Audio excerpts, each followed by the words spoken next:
इस वीडियो के अंत तक आप जानेंगे इस पाठ से संबंधित संपूर्ण जानकारी। नमस्कार सभी को, हिंदी कला केंद्र में आपका स्वागत है। अगर आप इस चैनल पर नए हैं तो पहले इसको सब्सक्राइब करें व बेल आइकन को दबाना ना भूलें ताकि नए वीडियो का नोटिफिकेशन सबसे पहले आपको मिले। बच्चों, आज हम पढ़ने जा रहे हैं हमारी हिंदी की पुस्तक दुर्वा कक्षा 8 का अंतिम पाठ, जिसका शीर्षक है वह सुबह कभी तो आएगी। इसके शीर्षक से ही हमारे मन में एक आशा का संचार हो रहा है, यानी कवि ने इस निबंध को ये नाम देकर भविष्य के अच्छे दिनों की कल्पना की है। और वो अच्छे दिन कौन से हैं, ये हमें इस पाठ के अंत तक पता चलेगा। जैसा कि आपको नाम से दिख रहा है, भोपाल डिजास्टर। तो ये एक भयानक औद्योगिक दुर्घटना हुई थी भोपाल में, जिसे भोपाल गैस कांड या भोपाल गैस त्रासदी के नाम से जाना गया था। भोपाल स्थित यूनियन कार्बाइड नामक कंपनी के कारखाने से एक जहरीली गैस का रिसाव हुआ था। भोपाल स्थित यूनियन कार्बाइड नामक कंपनी के कारखाने से एक जहरीली गैस का रिसाव हुआ था, जिसमें 15,000 से ज़्यादा लोगों की जान गई और बहुत सारे लोग शारीरिक अपंगता से लेकर अंधेपन के शिकार हो गए थे और कितनों को ही सांस लेने में तकलीफ हुई थी।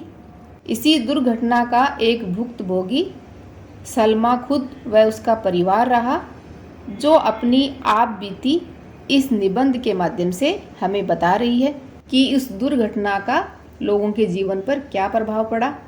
तो चलिए बच्चों, जानते हैं इस निबंध के माध्यम से। मैं बहुत छोटी थी जब गैस रिसी थी। रिसी का अर्थ है तरल द्रव्य का धीरे धीरे बाहर आना, यानी वो गैस जो बाहर आई थी। उस वक्त मैं बहुत छोटी थी। ये बात कौन बोल रही है? इस निबंध की लेखिका सलमा अपनी आप बीती बता रही है। मेरी अम्मी बताती है कि वह मुझे जकड़कर जहांगीराबाद भागी थी। तो सलमा कह रही है कि उसकी अम्मी ने उसे बताया कि जब वह छोटी थी तो उसको जकड़कर, यानी उसको पकड़कर जहांगीराबाद भागी थी। मेरी याददाश्त में, यानी मेरी याद में, मैंने अपना पहला कदम बीमारी में ही बढ़ाया था। यानी जब से सलमा को अपना बचपन याद आ रहा है, तब से उसे अपनी बीमारी याद आ रही है कि जब से उसे याद है तब से वह बीमारी थी और अब भी मैं उससे बच नहीं पाई हूँ। यानी इस समय वर्तमान में भी वह इसी बीमारी से पीड़ित है। बीच में कुछ समय तक कुछ राहत थी। राहत यानी कुछ आराम, चैन मिला था उसको, पर अब फिर सब कुछ वापस आ गया है। मेरा गला और आँखें सूज जाती हैं, यानी उन पर थोड़ी स्वेलिंग आ जाती है। मेरा चेहरा सूजन की वजह से बड़ा रहता है। सूजन यानी शरीर के किसी भाग का अस्थायी रूप से बढ़ जाना। तो आपने देखा होगा कि सूजन की वजह से वो हिस्सा बड़ा दिखाई देता है, तो ऐसा ही उसका चेहरा रहता है। गले से अंदर ही अंदर खून बहता है। मेरी सांसें बुरी तरह से फूलने लगती हैं और मैं होश खो देती हूँ। होश खो देना यानी मैं बेहोश हो जाती हूँ। मेरे पूरे बदन यानी मेरे पूरे शरीर पर लाल लाल धब्बे हैं। शुरू में ये धब्बे 1-1 रुपए के सिक्के जितने बड़े थे, पर अब तो ये छोटे हो गए हैं। मेरे दाहिने पाँव के कारण, दाहिने यानी राइट पाँव के कारण, पैर के कारण मुझे चलने में दिक्कत होती है, थोड़ी परेशानी है। और मेरे पैर देखो, ये छाले पड़े हुए हैं। वो अपने पैर दिखा रही है कि उनमें छाले पड़े हुए हैं। कितना कुछ हुआ है। हमारी ज़िंदगी गैस के कारण हमेशा के लिए बदल गई। तो ये सलमा किसकी बात कर रही है? भोपाल गैस कांड की वजह से इनकी ज़िंदगी इस तरह से बदली, क्योंकि उस जहरीली गैस की वजह से बहुत सारे लोग मर गए थे और बहुत सारे लोगों को इस तरह की शारीरिक कष्ट आए थे। मेरे अब्बू यानी मेरे पापा इस दुर्घटना के कारण ख़त्म हो गए। जब हम बहुत छोटे थे, मेरी माँ की मानसिक हालत बिगड़ गई। मानसिक हालत यानी उनकी माँ के मन की स्थिति, मन की कल्पना से उत्पन्न, यानी उनका मानसिक संतुलन बिगड़ गया था। वह दरवाजे पर बैठकर अब्बू का इंतज़ार करती रहती थी। हमसे कहती कि अब्बू घर आने वाले हैं, उनके लिए चाय बना ले। वह उनके पैरों की आहट सुनती। आहट यानी हल्की आवाज़।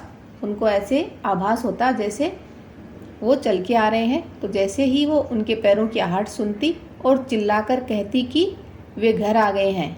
हम उनसे कहते कि अब्बू मर चुके हैं, पर वह हमसे कहती कि ऐसी बातें नहीं कहते, और अगर हम फिर ऐसा कहते तो वह हमें मार देती, यानी फिर हमारी तरफ मारने के लिए दौड़ती, थप्पड़ लगा देती, क्योंकि वह ये बात सुनना नहीं चाहती थी। कहने का अर्थ है कि उनकी उस समय मानसिक स्थिति संतुलन में नहीं थी। हम उनसे कहते कि जब हम बड़े हो जाएंगे तो उनकी देखभाल करेंगे। डॉक्टर लोग हमसे कहते कि उन्हें खुश रखा करें, पर उनकी हालत देखकर रोए बिना रह पाना मुश्किल होता था। ये सब कुछ महीनों तक चलता रहा। धीरे धीरे किसी तरह अम्मी ने अपने आप को संभाला। वक्त के साथ अम्मी ने अपने आप को संभाला। शायद इस एहसास यानी इस अनुभव ने उन्हें ठीक होने में मदद की कि उन्हें ही कुछ उपाय करने होंगे ताकि हम सब जिंदा रह सकें, क्योंकि अब घर का मुखिया कौन है? अम्मी ही है। मेरे अब्बू की एक दुकान थी। किसी ने उन्हें समझा बुझाकर वह दुकान 500 रुपये में बिकवा दी।